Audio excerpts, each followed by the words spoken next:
Okay, we're going to continue the book of the Life of David through his Psalms by Alexander Maclaren. We're today on chapter 12. Go ahead, now you continue. So the king continued.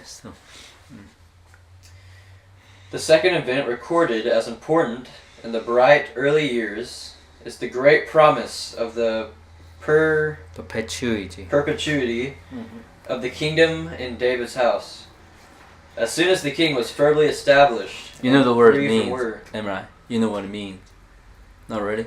I don't think so, actually. It's basically last forever, continue. Oh, like perpetual. Yeah, perpetual. Okay, that makes sense. Yeah. I do know what that means. Yeah. Interesting. Mm-hmm. As soon as the king was firmly established and free from war, he remembered the ancient word which said, "When he giveth you rest from all your enemies round about, so that ye dwell in safety, then there shall be a place which the Lord your God shall choose to cause his name to dwell there." Deuteronomy 12, verse 10 and 11. His own ease rebukes him. He regards his tranquility not as a season for selfish indolence, but as a call to new forms of service. Let me explain to you Deuteronomy. Deuteronomy is a book, one of the books of Moses.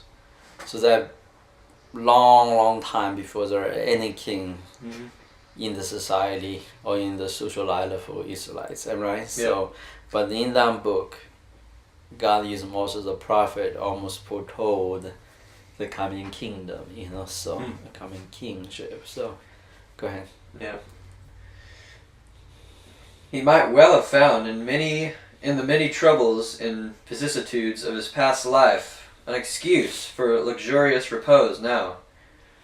But devout souls will consecrate their leisure as their toil to God, and will serve him with thankful offerings in peace, whom they invoke with earnest cries in battle. Prosperity is harmless only when it is accepted as an opportunity for fresh forms of devotion, not as an occasion for idle self-indulgence. So we read, with distinct verbal reference to the words already quoted, that when the Lord had given him rest round about from all his enemies, the king said unto Nathan the prophet, "See now, I dwell in a house of cedar, but the ark of God dwelleth in the curtains."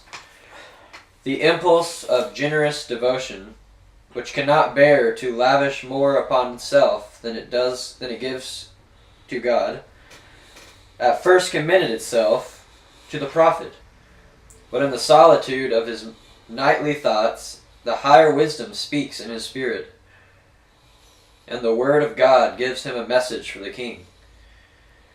The narrative in 2 Samuel makes no mention of David's warlike life as unfitting for him for the task, which we find from 2 Chronicles was one reason why his purpose was set aside, but brings into prominence the thought that David's generous impulse was outrunning God's commandment, that his ardor to serve was in some danger of forgetting his entire dependence on God, and of fancying that God would be the better for him.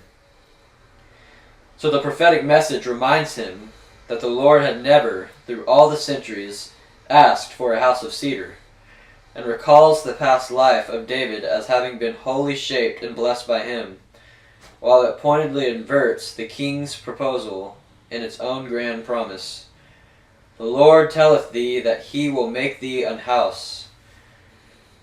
Then follows the prediction of a son of David who should build the house, whose kingdom should be perpetual, whose transgressions should be corrected indeed, but never punished as those of the unhappy Saul.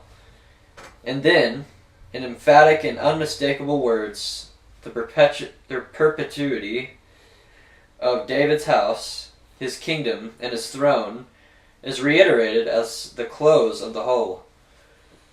The wonderful burst of praise which sprang from David's heart in answer cannot be dealt with here, but clearly from that time onwards a new element had been added to his hopes, and a new object presented to his faith. The prophecy of the Messiah enters upon a new stage, bearing a relation, as its successive stages always unmistakably did, to the history which supplies a framework for it. Now for the first time can he be set forth as the King of Israel. Now the width of the promise which at first had embraced the seed of the woman, and then had been narrowed to the seed of Abraham, and thereafter probably to the tribe of Judah, is still further defined as to be fulfilled in the line of the house of David. Now the personal Messiah himself begins to be discerned through the words which are to have a preparatory fulfillment. Okay. In itself prophetic. In the collective Davidic monarchs, whose very office is itself also a prophecy. Many echoes of this new message ring through the later psalms of the king. His own dominion, his conquest, and his office gradually became to himself a solemn prophecy of a mysterious descendant who should be really and fully all that he was in shadow and in part. As the experience of the exile, so that of the victorious monarch supplied the colors with which the spirit of prophecy in him painted beforehand the sufferings of Christ and the glory that should follow. In both classes of psalms we have two forms of the messianic reference, the typical and the purely prophetic. In the former, the events of David's own biography and the feelings of his own soul are so portrayed and expressed as to suggest his greater son. In the latter, the personality of the psalmist retreats into the background and is at most only a starting point for wails of sorrow or gleams of glory which far transcend anything in the life of the singer. There are portions, for instance, of the 22 and 59. No, that's 69. So the 22 and 69 Psalms, which no torturing can force into correspondence with any of David's trials. And in like manner, there are, I'm not sure how to pronounce that word, of victory and predictions of dominion, which demand a grander interpretation than his own royalty or his hopes for his house can yield. Of course, if prophecy is impossible, there is no more to be said. But that in that case is a considerable part of the Old Testament, including many of David's Psalms, is unintelligible. Perhaps the clearest instance of distinct prophecy of the victorious dominion of the personal Messiah is the 110th Psalm. In it we do see, no doubt, the influence of the psalmist's own history, shaping the image which rises before the soul. But the attributes of that king whom he beholds are not his tributes, nor those of any son of his... Attributes, the words. Oh, I'm sorry. That's okay. Attributes, nor those of any son of his who wore the crown in Israel. And whilst his own history gives the form, it is the Spirit of Christ that was in him which gives the substance and transfigures the earthly monarchy into a heavenly dominion. We do not enter upon the question of the Davidic authorship of this psalm. Here we have not to depend upon Jewish superscriptions, but on the words of him whose bare assertion should be an end of all strife. Christ says that David wrote it. Some of us are far enough behind the age to believe that what he said, he meant, and that what he meant is truth. This psalm, then, being David's, can hardly be earlier. Let me continue to read this part, in case I want to wake myself up. So yeah, good. Sorry. This psalm, then, being David's, can hardly be earlier than the time of Nathan's prophecy. The truth innate of the influence of the history of the psalmist giving, as we have said, form to the predictions. And verse we may see this in Zion being named as the seed of Messiah's sovereignty, and in the reference to Melchizedek, both which points assume new force if we suppose that the ancient city of which and a half-forgotten name once ruled and had recently become his own. Possibly, too, his joy in exchanging his armor and the kingly robe for the priest's ephod when he brought up the ark to its rest, and his consciousness that in himself the regal and the sacerdotal offices did not blend, may have led him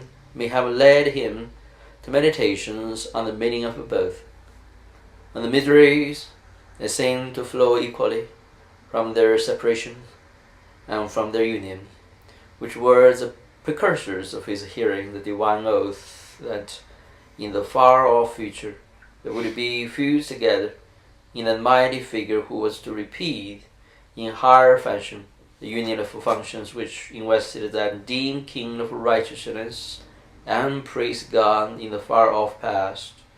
He discerns that his support from the right hand of God, his scepter which is swayed in Zion, his loyal people fused together into a unity at last, the triumphant warfare on the nations around, are all but faint shadows of one who is to come.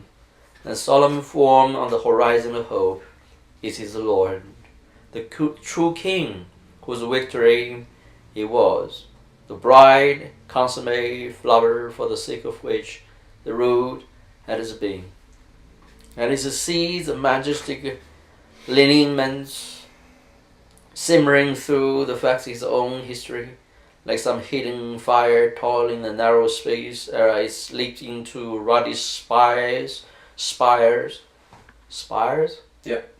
That a burst abounds the flame heaven high is borne onwards by the prophetic impulse, and the Spirit of God speaks through his tongue words which has no meaning unless their theme be a divine ruler and praise for all the world.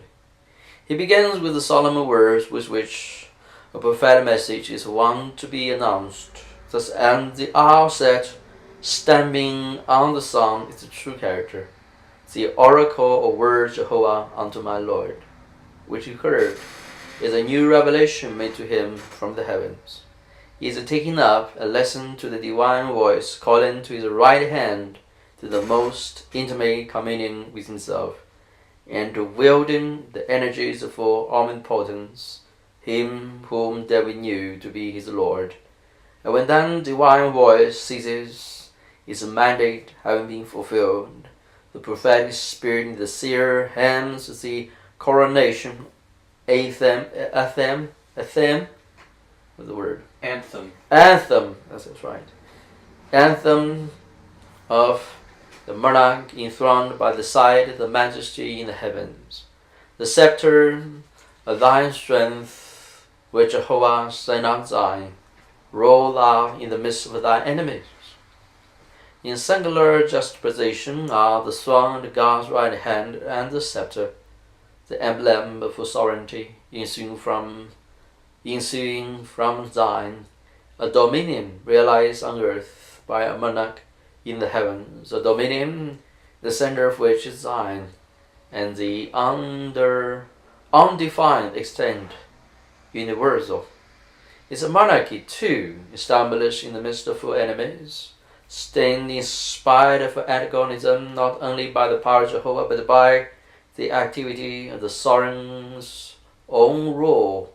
It's dominion for the maintenance which the wild souls will burst into prayer, and the most powerful can bring but the aspirations. The vision includes more than the warrior king and his foes, embedded, as it were, in the very heart of the description of the former comes the portraiture of his subjects, for the witness how close is the union between him and them, and how inseparable from his glories are those who serve him. They are categorized in a threefold manner. Thine people shall be willing in the day of thine array. The army is being mustered. They are not mercenaries, nor pressed men. They flock gladly to the standard, like the warriors separated of old in Deborah's chained victory, who willingly offer themselves. The word our psalm might be translated free will offering, and the whole clause carries us into the very heart of that great truth, and glad consecration and grateful self-surrender is the one bond which unites us to the captain of our salvation, who gave himself for us, and to the meek monarch whose crown is of thorns and his scepter a reed.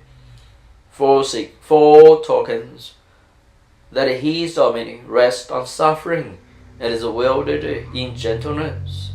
The next word should be punctuated as a separate clause, coordinated with the former, and adding another feature to the description of the army. In the beauties of holiness is a common name for the dress of the priests. The idea conveyed is that the army is an army of priests, and the king himself is a priest. They are clothed not in male and warlike attire, but in fine linen, clean and white, like the armies which a later prophet saw following the Lord of Lords. Their warfare is not to be by force and cruelty, nor their conquests bloody, but while soldiers they are to be praised, their weapons, purity and devotion, their merciful struggle to bring man to God, and to mirror God to man. Round the one image together all ideas, discipline, courage, consecration to a cause, loyalty to a leader. Round the other, all thoughts of gentleness, of an atmosphere of devotion, calm and still, and the holy place of a stainless character. Christ's servants must be both soldiers and priests, like some of those 90 elders who bore the cross on the hamlet and the shield, and shifted the very hilts of their souls into the likeness. And these soldier priests are described by yet another image from the womb of the morning, that as the dew of thy youth, where we are to regard the last word as used in eclectic sense and equivalent to thy young warriors. They are like the dew sparkling infinite goblets on every blade of grass, hanging germs on every bit of dead wood, formed in secret silence, reflecting the sunlight, and though the single drops be small and feeble, yet together, freshening the thirsty world, so formed by an unseen and mysterious power, one by one insignificant, but in the whole mighty, mirroring God, quickening and beautifying the worn world. The servants of the praise King are to be in the midst of many people, like the dew from the Lord.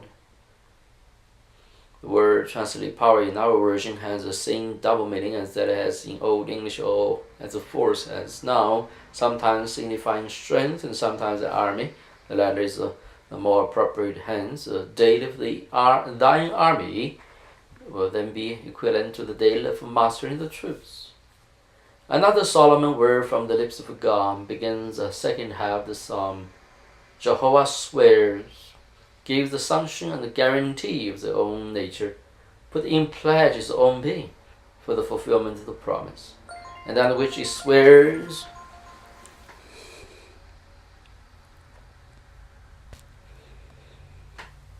is a new thing in the earth, the blending of the royal and priestly offices in the Messiah, and the eternal duration in him both is a distinct advancement in the development of messianic prophecy. The historical occasion for it may indeed be connected with David's kingship and conquest of Melchizedek's city, but the real source of it is a direct predictive inspiration We have here not merely the divine psalmist meditating on the truths revealed before his day, but the prophet receiving a new word from God, unheard by mortal ears, and far transcending even the promises made to him by Nathan. There is but one person to whom it can apply, who sits as a priest upon his throne, who built the temple of the Lord. Zechariah 4:12-13. At the former divine, Zechariah 6, am I right? 6, am I right? 12-13. Mm-hmm. Yeah, talking about basically when God allowed Zechariah to take the gold, put a crown on Joshua's head. So it's a prophetic act basically. Okay, so talking the oneness of a kingship and priesthood. Okay, so and the former divine word. So this is followed by the prophets' rapturous answer, which carries on the portraiture of the priestly king, a priest king. There is some doubt as to the person addressed in these latter verses. The Lord, and thy right hand crushes kings on the day of the wrath. Whose right hand? The answer generally given is the Messiah's. Who is the Lord that is smiting the petty kinglets of earth? The answer generally given is God, but it is far more dramatic. Avoids awkward abruptness in the changed person in the last verse, and brings out a striking contrast with the previous half. If we take the opposite way here, and suppose Jehovah addressed the Messiah spoke of throughout, then the first divine word is followed by the prophetic invocation of the exalted Messiah, throned at the right hand, expected till his enemies be made his footstool. The second is followed by the prophetic invocation of Jehovah, and describe the Lord, Messiah, and God's right hand as before. But instead of longer waiting, he now flamed forth in all the resistless energy of a conqueror. The day's array is succeeded by the day's wrath. He crushes earth monarchies. The psalmist's eye sees the whole earth one great battlefield. It's full of corpses. He wounds the head of wild lambs, where there may possibly be a reference to the first weak dawning of hope, which God's mercy had left lighting on man's horizon. He shall bruise thy head, or the word may be used as a collective expression for rulers, and the parallelism with the previous verse requires. Thus, striding on to victory across prostrate foe, and pursuing the flying relics of the power, he drinks the brook in the way, therefore shall he lift up the head. Words which are somewhat difficult, however interrupted, if with the majority of modern commentators we take them as a picturesque embodiment of eager haste in the pursuit, the conqueror faint, yet pursuing, and stooping for a moment to drink, then hurry on with renewed strength after the fugitives. One can secretly help feeling that such a close to such a psalm is a trivial and liker the artificial play of a fancy than the work of all the prophetic spirit, to see nothing of the fact that there is nothing about the pursuit in the psalm. But we fall back on the old interpretation, which sees in the words of prophecy of the suffering of the Messiah, who tastes death and drinks of the cup of sorrows, and therefore is highly exalted. We get a meaning which worthily crowns the psalm, but seems to break somewhat abruptly the sequence of thought, and to force the metaphor of drinking the brook into somewhat strained parallelism, which is very different with New Testament images as named. But the doubt we must leave over this final verse does not diminish the preciousness of the psalm as a clear articulate prophecy from David's lips of David's son, whom and learned to know through the experiences and the facts of his own life, and climbed through suffering to his throne. God has exalted him and give him victory, and surrounded him with a loyal people, but it was only a shadow. Limitations and imperfections surrounded his office and weakened himself. Half the divine counsel of peace could not be mirrored in his function at all, and death lay ahead of him. So his glory and his feebleness alike taught him that one mightier than he must be coming behind him. The lancet, what the word? Yeah. The lancet of whose shoes he was not worthy to unloose. The true king of Israel, to bear witness to whom he was his highest honor. The third characteristic of the first 17 years of David's reign is his successful wars with surrounding nations. The gloomy days of defeat and subjugation which had darkened the closing years so are now over, and blow after blow falls with stunning rapidity on the amazed enemies. The narrative almost pants for breath, and it tells with hurry and pride how south and east and north the Lion of the tribe of Judah sprung from his fastness, and smote Philistia, Edom, Moab, Ammon, Amalek, Damascus, and the Syrians, beyond even to the Euphrates, and the bonding courage of king and the people, a unity of heart and hand with which they stood shoulder to shoulder in many a bloody field, ring through the sound of this period. Whatever higher meaning may be attached to them, the roots are firm in the soil of actual history, and they are first of all the war songs of a nation. And being so, they should also be inspired hymn for the church in all ages will present no difficulty nor afford any consecration to modern warfare, if the progressive character of Revelation be duly kept in mind. There is a whole series of such psalms, such as 20, 21, 60, and probably 68. We can't venture in our limited space in any analysis of the last of days. It is a splendid burst of national triumph and divine praise, full of martial ardor, throbbing with lofty constitution is God dwelling in Israel, abounding with allusion to the ancient victories of people, and worldwide in its anticipations of future triumph. How strange the history of its opening words has been. Through the battle smoke of a whole many field, see how wrong on the plains of the Palestine, from the lips of Cromwell's Ironsides, and from the poor peasants that went to death on many a bleak moor for Christ's crown and covenant. You know Cromwell who he is? I think so, yeah. Okay, who is it? It's almost like a dictator, or not a dictator, but a tyrant of a king in somewhere in Europe for a time. I don't know too much about him, but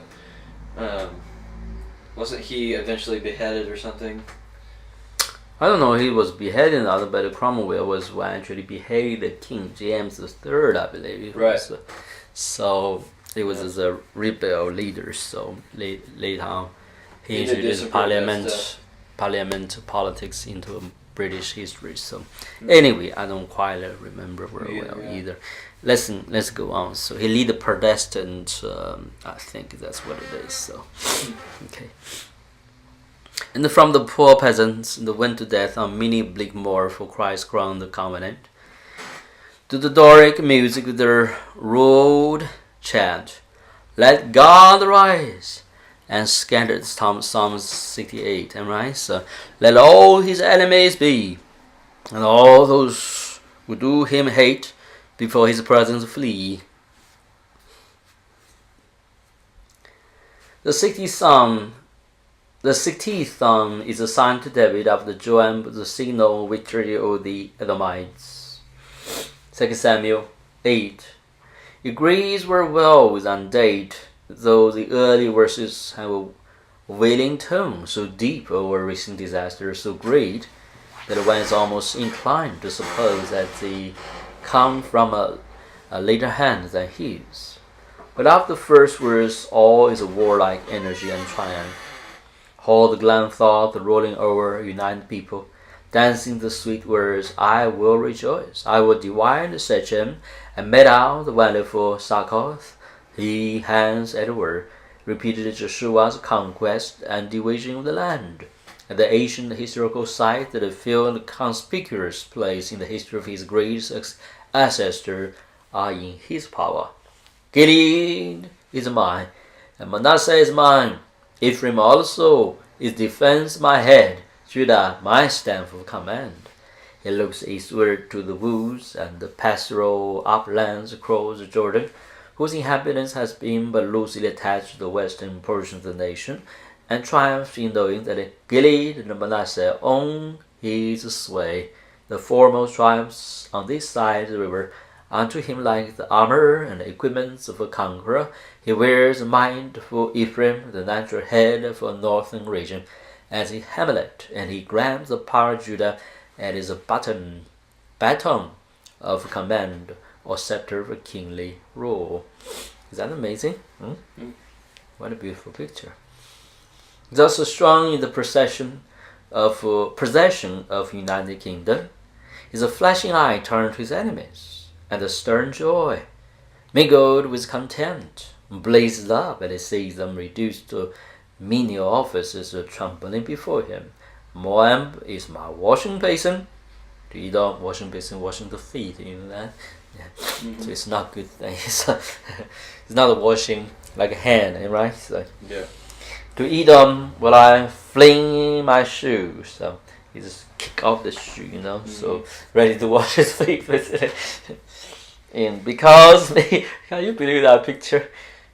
It's kick you off. Okay, wash my feet. Put it under his feet. That what it means. So, is that amazing? I actually Psalm 110 talking about. Actually, 11. I want you to read Psalm 111 at this point. So.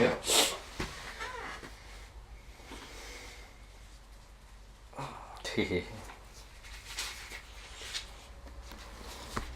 That's called righteous pride, am I right? Righteous confidence.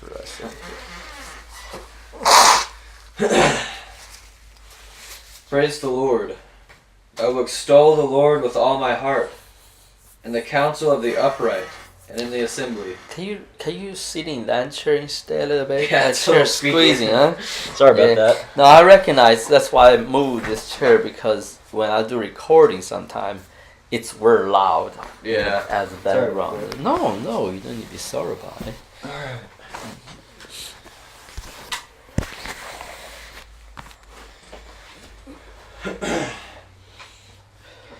Great are the works of the Lord. They are pondered by all who delight in them. Glorious and majestic are his deeds, and his righteousness endures forever. He has caused his wonders to be remembered. The Lord is gracious and compassionate. He provides food for those who fear him. He remembers his covenant forever. He has shown his people the power of his works, giving them the lands of other nations. The works of his hands are faithful and just. All his precepts are trustworthy. Are you talking about the same song I'm talking about, 110? Oh, you said 111. Sorry. I'm sorry. Oh, it's okay. Yeah, I'll go to 110. It's just for a moment. The Lord says to my Lord, sit at my right hand until I make your enemies a footstool for your feet. Is that amazing? The Lord will extend your mighty scepter from Zion, saying, rule in the midst of your enemies. Your troops will be willing on your day of battle. Arrayed in holy splendor, your young men will come to you, like dew from the morning's womb. The Lord has sworn and will not change his mind. You are a priest forever in the order of Melchizedek. The Lord is at your right hand. He will crush kings on the day of his wrath. He will judge the nations, heaping up the dead, and crushing the rulers of the whole earth. He will drink from a brook along the way, and so he will lift his head high. Is that amazing?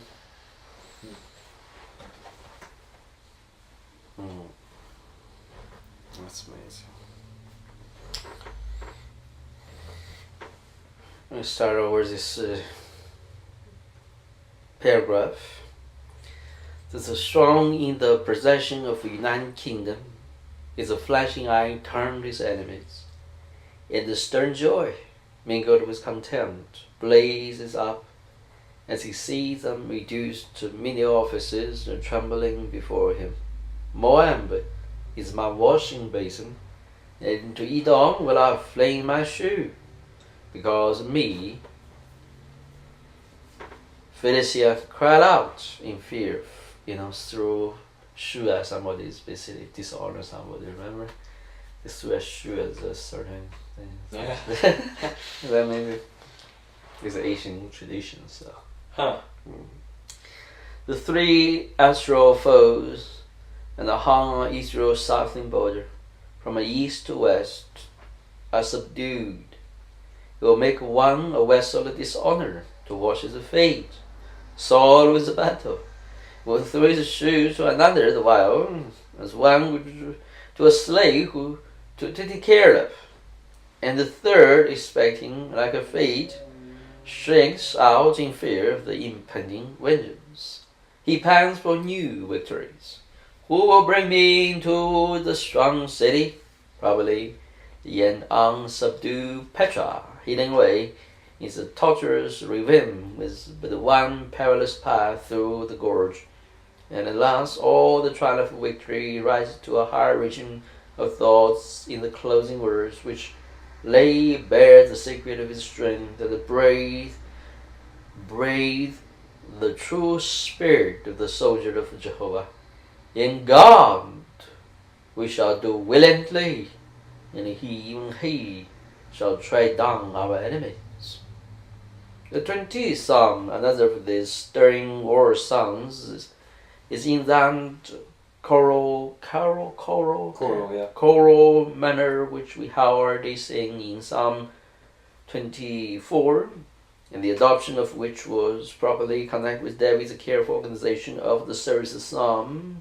It is all ablaze with the light of battle and the glow of loyal love. The army, ready drawn up for action, as we may fancy, pray for the king, who, according to custom, bring sacrifices offering before the fight. Jehovah, hear they in the daily trouble.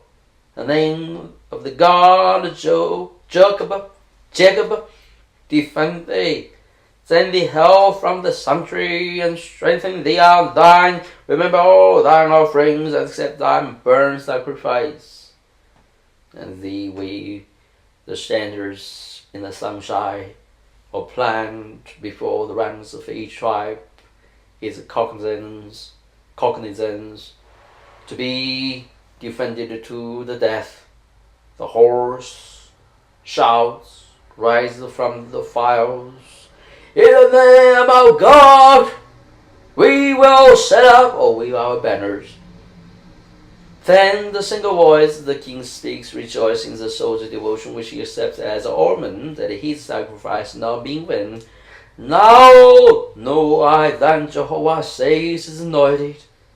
He will hear him from the heaven of his holiness, with the strength of the salvation of his right hand, nor merely from a God dwelling in Zion, according to language of the previous prayer, but from the Lord in the heavens will the strength come.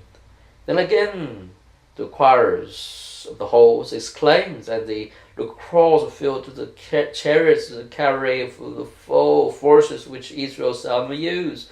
This both is the chariots and those of the horses. We of the name of Jehovah our God do we boast. And the sword have been joined, they see the enemy scatter. They are brought down the fallen, and we will rise and stand upright.